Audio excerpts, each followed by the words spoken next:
अस्सलाम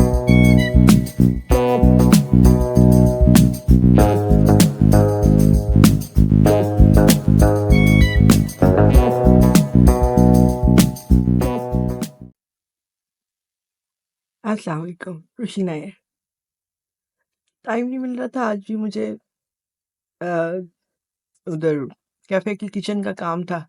अब आपको पता है मुमताज़ तो है नहीं, तो आज I had to clean the freezer और मैं बड़ा एन्जॉय करती हूँ काम करना। It is it makes me feel so good कि I when you do it yourself आपको हर चीज़ का पता होता है, कैसे क्या करना है, कहाँ रखना है और फिर क्लीनिनेस आपने कितनी रखनी है। क्योंकि कैफ़े तो है, फूड का काम तो है लेकिन हम भी तो खुद भी तो वही खाते-पीते हैं ना, तो how can we not be careful about everything? वो तो एम्प्लॉइज़ होते हैं, they don't care because they are not gonna eat that. तो बड़ा फ़ायदा होता है। हेल्प तो हो जाती है जब कोई हेल्पर हो, लेकिन नुकसान ज़्यादा होता है। सबसे बड़ी बात ये है कि मैंने पिछले दिनों एक रिसर्च पढ़ी, जिसमें ये बताया गया था कि physical activity time to time कितनी ज़रूरी है। अब देखिए लोग जो हैं वो दफ़्तर में बैठ जाते हैं, शॉप्स में बैठ जाते हैं, औरतें घरों में हमारे यहाँ बैठ जाती हैं। तो फिज़िकल एक्टिविटी कम होती जा रही है ना। गाड़ियाँ हैं, गाड़ी में बैठे कहीं गए, फिर वापस आए, फिर बैठे, जहाँ गए वहाँ भी बैठे। नमाज़ भी बैठ के पढ़ते हैं कुर्सियों पे। तो फिज़िकल एक्टिविटी कम होने की वज़ह से मेंटल फैकल्टीज़ इफ़ेक्ट होती हैं। उस रिसर्च में ये बताया हुआ था कि जब आप कोई काम कर रहे होते हैं, मेंटल वर्क, पढ़ रहे हैं, लिख रहे हैं, पढ़ा रहे हैं, जो भी काम आप कर रहे हैं, ज़ाहिर है दिमाग का इस्तेमाल हो रहा होता है। जब आप ब्रेक लेते हैं और फिज़िकल वर्क करते हैं, तो आपका माइंड जो है वो रिफ्रेश होता है और बॉडी बैलेंस में आती है। तो देखिए, जो माइंड है वो ऐसे ही है जैसे किसी गाड़ी का इंजन होता है। बॉडी को तो वही चला रहा होता है। अगर आप उसको ही ब्रेक नहीं देंगे और बॉडी का बिल्कुल ध्यान नहीं करेंगे तो उनकी सिंक्रोनाइज़ेशन कैसे होगी? वो चीज़ें एक दूसरे को सपोर्ट कैसे करेंगी? तो ये बहुत ज़रूरी है फिज़िकल वर्क। जब मैंने ये रिसर्च पढ़ी तो मैंने सोचा कि देखो नमाज़ कितनी अच्छी चीज़ है।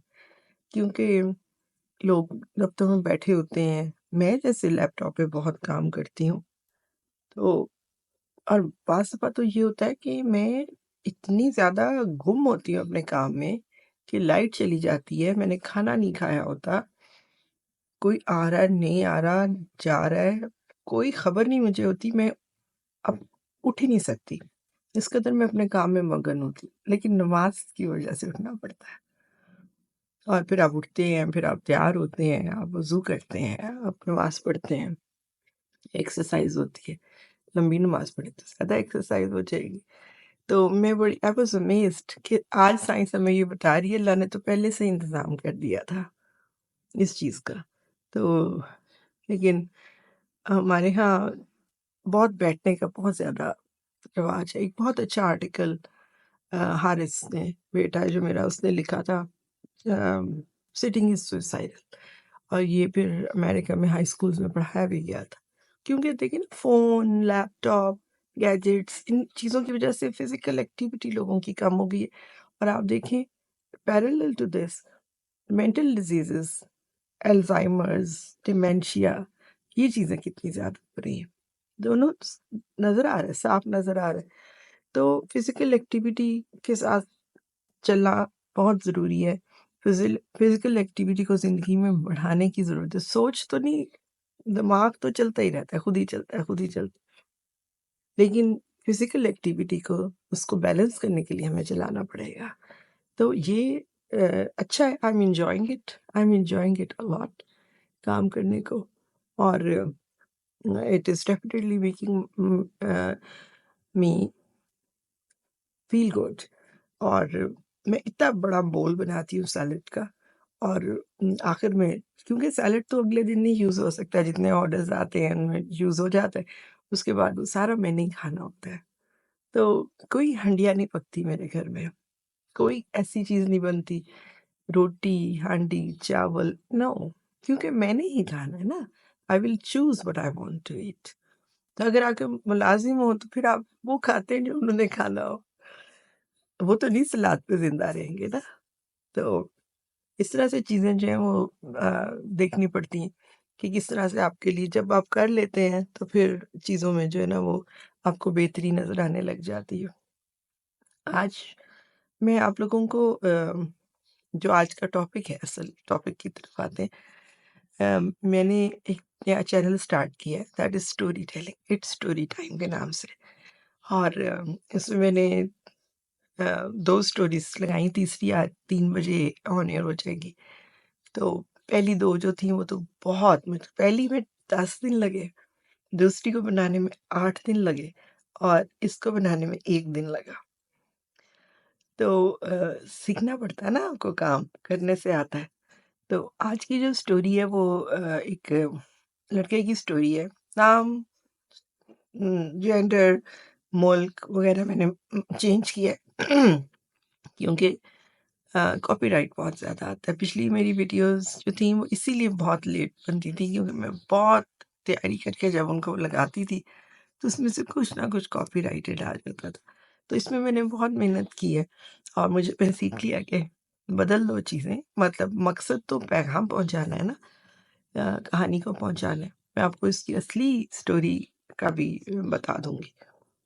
तो लेकिन ये कि कॉपीराइट की वज़ह से आपको चीज़ों को बदलना पड़ता है। लोगों ने चीज़ों को कॉपीराइट किया होता है।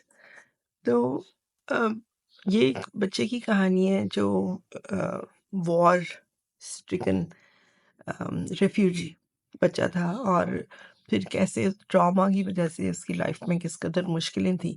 Then he came up with a solution through YouTube. उसने कोई प्रोग्राम देखा जिसमें ये सिखाया जा रहा था कि through your mind, how can you heal yourself? So he healed himself and became a big success. तो इट वाज सो इंस्पायरिंग। और सबसे वो मैंने स्टोरी तो आप लोग देख लेना। और उसने फिर आखिर में 3 रूल्स भी बताए हैं लाइफ को बेहतर करने के लिए और गोल्स को अचीव करने के लिए। वो मैं अपनी किसी और वीडियो में आप लोगों के साथ शेयर कर लूँगी।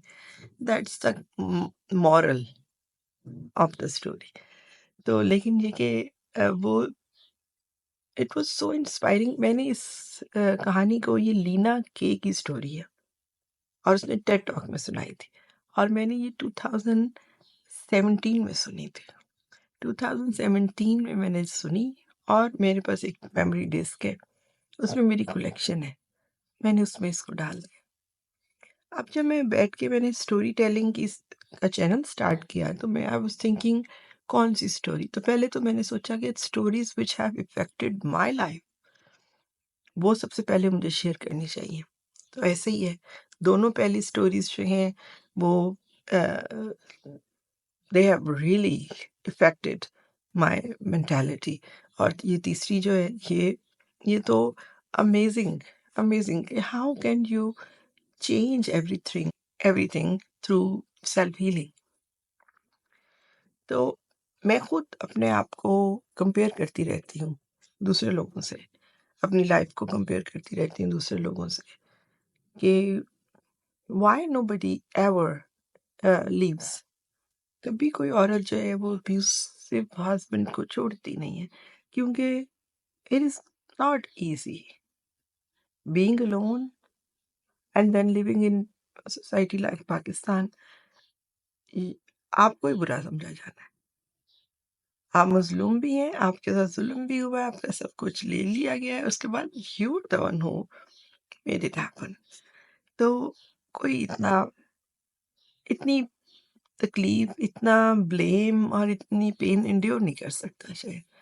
लेकिन मैंने कैसे की, उसकी वजह ये थी कि 2015 में माय फादर पास्ड अवे। तो अम्मी अभी यहीं थी, पाकिस्तानी।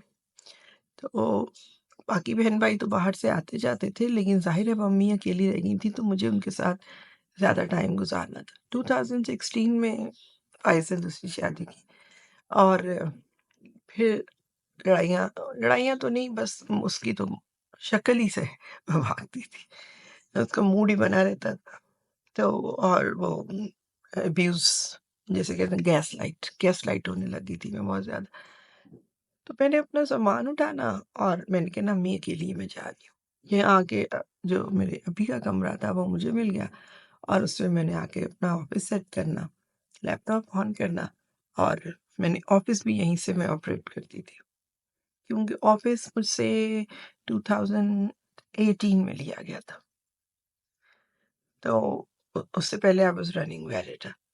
तो उस वक़्त मैंने जो चीज़ें सुनी ना, मैं तो I was passing my time. मुझे ये तो बिल्कुल नहीं पता था आगे क्या होने वाला है। मुझे ये भी नहीं पता था मुझे आने वाले टाइम के लिए तैयार किया जा रहा है। क्योंकि मेरी स्पिरिचुअल है जर्नी। तो मैं हमेशा जब लैपटॉप खोलती हूँ सामने वही चीज़ आती थी जो मुझे जिसकी मुझे ज़रूरत लेकिन मुझे पता नहीं था। और ये कहानी मैंने 2017 में सुनी थी और मुझे इतनी इंस्पायर किया था इस स्टोरी ने, मैंने इसको सँभाल लिया। अब इसमें जो है ना वो बताया हुआ है कि आपने माइंड के थ्रू कैसे अपने आप को हैंडल करना है। क्योंकि देखिए इंसान का दिमाग ऐसे ही है जैसे गाड़ी का इंजन होता है। इंजन ने ही बॉडी को चलाना है। फिज़िकली मैं बहुत वीक थी जब मैं इस इधर आई हूँ 2019 में। बिल्कुल जस्ट लाइक अ स्केलेटन और नम मेंटली आई वाज़ नम। मुझे कोई बात समझ नहीं आती थी, टाइम का गुज़रने का भी समझ नहीं आता था। सर्दी-गर्मी भी नहीं लगती थी। इसका मतलब था कि मैं I was sort like dead man walking. तो लेकिन जो सारा कुछ मैंने 2-3 सालों में पढ़ा हुआ था ना, वो जम्बल्ड अप था मेरे दिमाग में और मैं फैसले उसके मुताबिक करती थी। अल्लाह ताला से मशवरा करती थी और इम्प्लीमेंट में अपनी सारी तैयारी जो दिमाग के अंदर भर दी गई थी, उसके थ्रू करती थी। मैंने फ़ौरन काम शुरू कर दिया, फ़ौरन ऑनलाइन बेकरी स्टार्ट की, फ़ौरन मीटिंग स्टार्ट, फ़ौरन बेकिंग स्टार्ट कर दी, फ़ौरन, फ़ौरन, फ़ौरन। मतलब मैंने I did not give myself time to collapse. नहीं तो it is not humanly possible not to go into depression or not to um, be sick after all this. After all, I'm a human being. लेकिन I was a well prepared human being. जो इस आने वाले time के लिए तैयार था। अब वो सारी कलेक्शन जिन चीज़ों से मैं इंस्पायर हुई थी, जो मैंने 2017-18 तक यहाँ आने से पहले तक सुनी थी और उनको मैंने सेव कर लिया हुआ है, वो सब मैं आपको कहानियों की सूरत में पहुँचाना शुरू करूँगी। अमेज़िंग, अमेज़िंग स्टोरीज़ हैं लोगों की जिनसे वो अ, उनकी ज़िंदगियाँ जैसे बदली और अगर इफ यू डू मतलब एक ब्लूप्रिंट है ना, ब्लूप्रिंट आपके हाथ आ गया, just copy it, just do what they did. तो if they survived, you will also survive. How amazing is that? तो आज की स्टोरी 3 बजे ऑन एयर हो जाएगी, वो ज़रूर देखिएगा और अम, और स्टोरीज़ आपके साथ शेयर करती रहूँगी। आज के लिए इतना ही।